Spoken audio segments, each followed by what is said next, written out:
Monophthongs. Monophthongs are single and pure vowel sounds. There are 12 monophthong sounds in English. First monophthong sound is E. It's a long sound as sit, feet. Next monophthong sound is E. It's a short sound as sit, feet, etc. Next monophthong sound is A.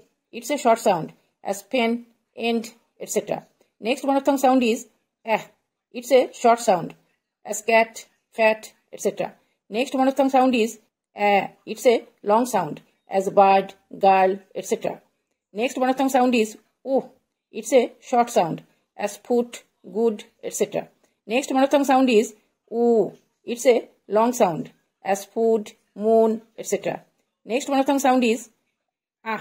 It's a short sound as cup, love, etc. Next monophthong sound is O. It's a long sound as form, door, etc. Next monophthong sound is O. O. It's a short sound as pot, dog, etc.